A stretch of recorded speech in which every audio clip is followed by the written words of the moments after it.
Bonjour à tous et à toutes, je suis Nicolas, passionné d'immobilier et adepte de la location meublée saisonnière depuis de nombreuses années sur la commune de Limoges. Vous trouverez sur mon blog conseils et astuces concrets pour développer votre activité de loueur en toute simplicité.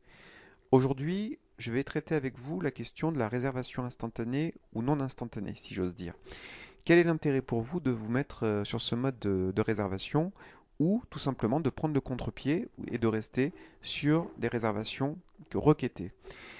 Alors, la réservation instantanée, que vous soyez sur Booking, que vous soyez sur Airbnb, que vous soyez sur Abritel ou d'autres plateformes sur lesquelles vous pouvez travailler en ligne pour pouvoir mettre en avant vos offres locatives, fera que, quoi qu'il arrive, vous apparaîtrez toujours dans de meilleures conditions dans les résultats de recherche dès lors qu'un voyageur va rechercher sur des dates spécifiques un hébergement dans le lieu de résidence dans lequel vous exercez votre activité de loueur meublé saisonnier. Alors concrètement, si vous avez des calendriers avec des dates de disponibles, le voyageur donc dans sa recherche va taper la commune, va taper les dates sur lesquelles il souhaite un hébergement, et en réservation instantanée, l'algorithme de chaque plateforme va avoir comme critère de mieux référencer les annonces qui sont en réservation instantanée et peut-être de déclasser celles qui ne le sont pas. Alors, quels sont les avantages qui militent pour que vous soyez en réservation instantanée? Eh bien, c'est tout d'abord l'optimisation de vos calendriers. Concrètement, quand vous faites de la location saisonnière, et vous pouvez le voir à travers de nombreuses vidéos à travers YouTube sur des intervenants qui euh, tout simplement font des articles ou des vidéos ou des podcasts autour du taux d'occupation, eh bien, tout le monde va dans le même sens, à savoir la convergence vers le taux d'occupation maximal pour avoir le rendement locatif le plus élevé possible. Alors concrètement, donc les avantages de la réservation instantanée, ça va être un meilleur référencement dans les résultats de recherche et bien entendu une meilleure optimisation de votre calendrier par un taux d'occupation plus élevé et donc in fine par le loyer le plus élevé possible. Donc voilà ce qui milite pour la réservation instantanée. Alors, pourquoi je parlais de réservation requêtée, réservation sur requête? Alors, le contre-coup de ces éléments, c'est que quand vous faites de la réservation instantanée, eh bien, le business se gère presque en mode automatique et vous n'avez pas forcément toujours une visibilité sur les profils de locataires qui peuvent réserver chez vous, puisqu'en définitive, ils peuvent réserver jour et nuit et vous n'êtes pas forcément le nez sur votre calendrier pour gérer la réservation qui est en cours ou qui arrive en proposition sur votre calendrier. Une fois que la réservation instantanée est effectuée, elle est quasi définitive, sauf cas particulier. Sur de la réservation sur requête, donc la réservation requêtée, pardon, c'est une réservation qui n'est donc pas instantanée, c'est le contre-pied du premier cas de figure. On est dans un cas de figure où vos annonces qui ne sont pas réservation instantanée vont être moins bien classées dans les résultats de recherche quand votre voyageur va chercher un hébergement de courte durée sur la commune où vous exercez. Et la deuxième chose, ce qu'il faut savoir, c'est que ça va vous demander peut-être plus de gestion puisque vous allez recevoir, c'est peut-être notamment le cas sur Airbnb ou à Britel, vous allez avoir des demandes de réservation qui vont être formulées et auxquelles vous allez devoir statuer. C'est-à-dire soit vous allez accepter la demande de réservation qui va vous être proposée, sinon la refuser en expliquant le motif du refus. Soit parce que par exemple la réservation vous a mis mal à l'aise, soit parce que bien vos calendriers entre différentes plateformes de vente n'ont pas pu se synchroniser dans de bonnes conditions et du coup vous vous retrouvez en situation de surbooking, c'est-à-dire une situation dans laquelle eh bien, vous avez déjà une réservation qui est déjà calée et pour le coup la deuxième qui vient s'ajouter n'est pas viable puisque vous ne pouvez pas loger, sauf être un hôtel ou avoir un immeuble avec plusieurs apparts et d'autres disponibilités, vous ne pouvez pas loger au même endroit deux clients pour la même période. Donc voilà, c'est compliqué. Ça peut être un élément chronophage et donc ça peut vous inviter simplement à faire de la réservation instantanée. Moi personnellement, je ne fais pas de la réservation instantanée par exemple sur Airbnb, tout simplement ni sur Abritel. Je vous explique pourquoi, parce que j'aime bien savoir quand même qui j'accueille chez moi. Alors, il ne s'agit pas de faire d'être trop contraint, de faire de la sélection ou quoi que ce soit. Non. Il s'agit simplement de faire attention à ce que les locataires qui arrivent aient une offre locative à la dimension de leurs attentes. Je m'explique. Il arrive parfois qu'un locataire, quand il réserve, vous ayez ils réservent sur les photos.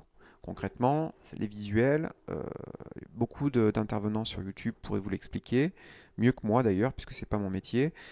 Ce qui fait une annonce sexy, entre autres, c'est l'édition donc de votre annonce, c'est le contenu de la rédaction et la manière dont vous mettez en valeur votre bien, mais ça va être également les perspectives, les photos et les différents équipements qui vont accompagner votre offre locative, entre autres prestations si vous en fournissez de supplémentaires. Alors, moi concrètement, il m'est arrivé quelquefois d'avoir des déconvenus, c'est-à-dire que j'ai des locataires qui ont réservé. Alors, particularité aussi est faite de mon business, c'est que comme je l'ai indiqué dans le précédent podcast, je fais de la location saisonnière sur de très petites surfaces. Du coup, les perspectives des photos pouvaient donner l'impression peut-être d'arriver dans un logement plus grand que ce qu'il ne pouvait être. Et c'est pas faute pour autant de bien mettre dans mon annonce, dans la description, la taille réelle du logement, d'être le plus complet possible quant au descriptif, les équipements et l'agencement des lieux, en plus des photos, et même de proposer ça pourra faire l'objet d'un prochain podcast de la visite virtuelle pour vraiment que le client ou le locataire de passage puisse se projeter de la meilleure façon possible dans les lieux. Et bien, des fois, on a des clients qui laissent de mauvais commentaires parce que l'hébergement qu'ils ont réservé n'est pas à la hauteur de leurs espérances. Donc, en fait, le fait de faire la réservation non instantanée, donc la réservation sur requête, c'est d'échanger avec le locataire, notamment pour bien lui expliquer les caractéristiques du logement s'il en a besoin, pour être sûr que l'hébergement qu'il souhaite est bien celui qu'il attend réellement. Parce que même si les photos sont conformes à la réalité de ce que je loue, il faut bien savoir que 90% ou peut-être 95% des locataires qui réservent, en tout cas chez moi, des fois je m'aperçois qu'ils n'ont pas lu le contenu de mon annonce.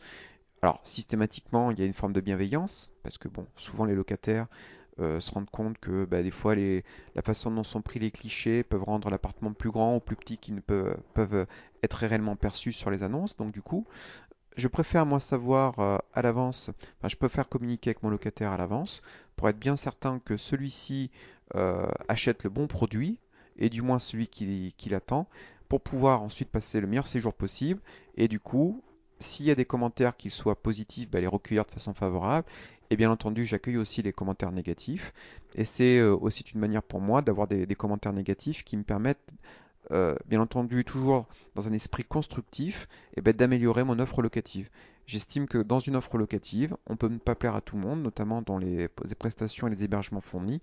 Et il convient donc de toujours se remettre en cause dans le business qu'on est amené à gérer et à effectuer. Donc c'est pour ça que j'estime important de pouvoir communiquer avec un locataire et éventuellement de refuser ou d'inviter le locataire à refuser ou à retirer sa demande de réservation si après un échange construit, l'offre de location ne correspond pas à ce qu'il en attend. Très concrètement, dans la réalité des faits, ça reste relativement rare. Sur 10 réservations Airbnb ou Abritel, c'est à la marge, hein. Il m'arrive peut-être une fois ou deux de ne pas donner suite à une réservation, mais sinon, dans la plupart des cas, j'ai la possibilité d'accueillir les clients dans de bonnes conditions. Il y a un autre élément qui peut par contre militer pour le maintien de la réservation instantanée. J'y pense à l'instant et je fermerai rapidement la parenthèse.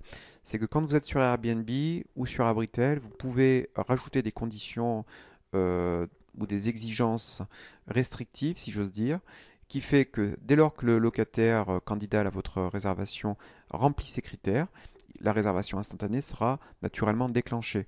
Alors pour les exemples que j'ai en tête, c'est simplement que vous pouvez n'accepter en réservation instantanée que des personnes qui se sont réellement authentifiées auprès d'Airbnb ou d'Abritel avec des cartes d'identité ou des passeports ou des cartes d'identité valides. Vous pouvez également pré-requêter des profils qui ont de bons commentaires. Alors, ça pour avantage, si j'ose dire, de vous assurer ainsi que votre candidat voyageur à la location a une réputation sociale qui le précède par d'autres hôtes qui lui ont laissé préalablement de bons commentaires. Donc celui-ci, s'il a par exemple de très bons commentaires, eh bien, il pourra réserver chez vous de façon instantanée. Ça peut être par exemple, c'est les deux critères de présélection, si j'ose dire, qui peuvent être paramétrés sur Airbnb. Attention malgré tout, parce que le fait est de ne pas accueillir, enfin du moins plus vous allez mettre de restrictions, c'est-à-dire plus vous allez demander à ce que le locataire, par exemple, ait une pièce d'identité certifiée sur le site par lequel il passe pour faire sa réservation, plus vous allez demander à ce qu'il ait de bons commentaires ou plus vous allez rajouter d'autres restrictions, si j'ose dire, pour avoir des demandes de réservation instantanée qui vous paraîtraient les plus légitimes pour être hébergés chez vous, plus vous allez réduire la voilure des clients potentiels qui peuvent donc être intéressés à réserver chez vous. Parce qu'il faut savoir que vous pouvez très bien avoir des candidats à la location qui démarrent juste sur Airbnb, sur Abritel, euh, et du coup qui ne peuvent pas être pourvus de bons commentaires. Et c'est pas parce qu'ils ont zéro commentaire qu'ils ne sont pas accessibles à votre location par rapport aux restrictions que vous auriez pu mettre au préalable en avant. Donc faites attention à ça parce que du coup ça peut être un frein à la réservation. Quand vous faites de la réservation donc sur requête, comme moi je fais, peut-être que j'apparais moins bien dans les résultats de recherche et du coup peut-être que je n'optimise pas comme il le faudrait mon taux d'occupation et mon calendrier. Mais en tout cas, moi ce que je souhaite faire, c'est davantage du qualitatif que du quantitatif. Et du coup, je ne fais pas ces restrictions par rapport au fait qu'il y ait besoin d'un commentaire au préalable qui soit bon ou mauvais, ou alors que le client potentiel ait besoin d'une pièce d'identité certifiée ou non. C'est des paramètres que je gère moi a posteriori au moment où le client vient dans les lieux ou au moment où j'ai un échange constructif avec lui avant ou pas de valider sa réservation. Donc en tout cas, n'hésitez pas à vous pencher sur ces deux questions-là. Elles méritent en tout cas d'être évoquées parce que pas forcément toujours connues dans la gestion d'un business de loueur en meublé saisonnier. Donc en tout cas, j'espère que cette vidéo et ce podcast vous aura éclairé. Si vous l'avez appréciée, n'hésitez pas à la partager avec vos amis, n'hésitez pas à la commenter, n'hésitez pas également à la liker, à me suivre sur ma chaîne YouTube en vous abonnant et bien entendu en vous abonnant sur mon blog Locastuce de manière à être mis au courant de mes prochaines publications. Je vous remercie en tout cas à tous et à toutes de votre attention et je vous souhaite à tous et à toutes, pardon, surtout une très bonne fin de journée. Je vous dis à très bientôt.